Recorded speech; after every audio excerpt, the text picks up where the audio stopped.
आप देख रहे हैं इंडिया न्यूज इन खबर और मैं विष्णु शर्मा। आज बात करूंगा स्टैच्यू ऑफ यूनिटी के अनावरण के बाद ये सवाल पटेल को लेकर उससे पहले भी उठते रहे हैं और ये माहौल है सरदार पटेल को लेकर ये बात उठती रही है कि कैसे वो पहले पीएम होते देश के तो पता नहीं देश का क्या स्वरूप होता, शायद कम से कम कश्मीर तो अपने पास होता, ऐसा उनके समर्थक दावा करते आए हैं। और हमेशा से कई लोग और सोशल मीडिया पर भी ये लिखते आए हैं कि जो चुना गया था पहला पीएम देश का वो सरदार पटेल थे, लेकिन गांधी जी ने वीटो का इस्तेमाल करते हुए पंडित जवाहरलाल नेहरू को फर्स्ट पीएम के लिए चुना। ये वाकया क्या है, इसमें सच क्या है, ये आज हम आपको बताएंगे कैसे ये हुआ।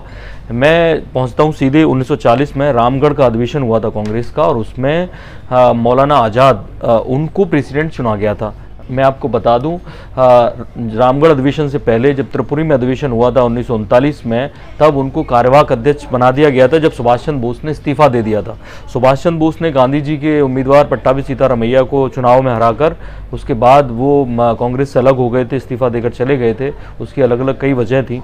तो वहाँ से मौलाना आज़ाद ने काम संभाला और 1946 तक वो कांग्रेस अध्यक्ष रहे। दरअसल वजह ये थी कि 1942 का जो भारत छोड़ो आंदोलन हुआ उसमें सारे कांग्रेस के नेता जेल में चले गए और मौलाना आज़ाद भी अरसे तक जेल में रहे। तो ऐसे में जो क्रिप्स मिशन आया, वेबेल से बातचीत हुई, कैबिनेट मिशन हुआ आया, इन सबसे बातचीत मौलाना आज़ाद करते रहे। लेकिन मैं आपको बता दूं कि इस दौरान कोई अधिवेशन नहीं हुआ, तो ऐसे में मौलाना आज़ाद बने रहे। अब 1946 में ये खबर आती है कैबिनेट मिशन के बाद कि भारत आज़ाद हो सकता है, इसके लिए अंग्रेज तैयार हो रहे हैं। उस वक्त जून 1948 की तारीख तय की गई थी।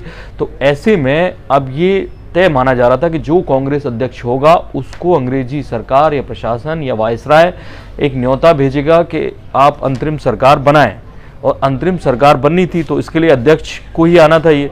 तो ऐसे में गांधी जी ने कहा कि अब कांग्रेस अध्यक्ष की प्रक्रिया, नए अध्यक्ष की प्रक्रिया शुरू की जाए। 6 साल से जो मौलाना आज़ाद अध्यक्ष थे उनको भी ये बताया गया और 29 अप्रैल 1946 आखिरी डेट नॉमिनेशन की रखी गई। इसके लिए नाम और नॉमिनेशंस मांगे गए।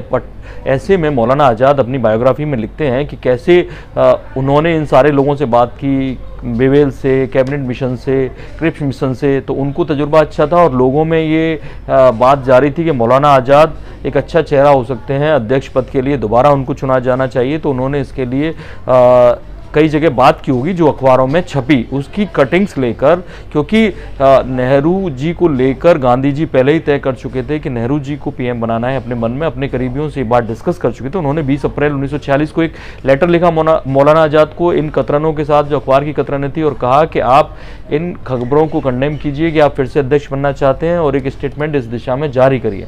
ऐसे में मौलाना आज़ाद वाकई में फंस गए थे। वो अध्यक्ष बनना चाहते थे, लेकिन उन्होंने गांधी जी की इच्छा का सम्मान रखते हुए 26 अप्रैल को ये स्टेटमेंट जारी किया और तब प्रक्रिया शुरू हुई। प्रक्रिया में जो प्रदेश कार्य समिति थी कांग्रेस की, उनको नाम भेजने होते थे। तो 15 प्रदेश कार्य समिति थी, उन्होंने 12 ने सरदार पटेल का नाम भेजा और 3 ने दावा किया जाता है कि जेबी कृपलानी का नाम भेजा था। ऐसे में गांधी जी ने जेबी कृपलानी को बुलाया। जेबी कृपलानी को पता था कि उनको तो अब इस अध्यक्ष पद की जो जंग है उसमें जीत नहीं मिलनी है।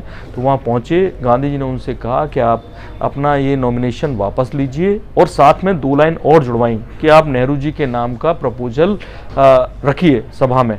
तब ये जेबी कृपलानी ने काम किया और जब उन्हें लगा कि प्रदेश कार्य समिति पटेल का नाम चाह रही हैं, तो उन्होंने एआईसीसी के बाकी कुछ मेंबर्स थे, जेबी कृपलानी को काम पे लगाया। 2-3 मेंबर्स ने फिर नेहरू जी के नाम का अनुमोदन किया और सरदार पटेल को गांधी जी ने कहा कि आप अपना नाम वापस लीजिए। एक तरह से जेबी कृपलानी के उस लेटर को रखा गया सभा में।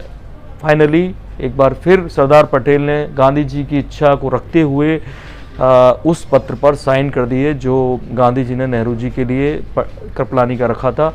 इस तरह से देश के पहले पीएम के लिए नाम तय हो गया। पंडित जवाहरलाल नेहरू का पहले अंतरिम सरकार उन्होंने संभाली। जेबी कृपलानी को इसका जो फल था वो ये मिला कि उन्हें नवंबर में जो मेरठ में अधिवेशन हुआ था उसमें कांग्रेस का अध्यक्ष बना दिया गया।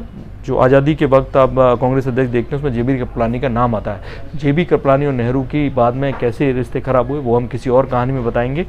और तब तक सरदार पटेल के बारे में और कहानियाँ भी अगर आपको देखनी है और तमाम खबरें देखनी है, उसके लिए देखते रहिए इंडिया न्यूज़। सब्सक्राइब करें इन खबर। थैंक यू, नमस्कार।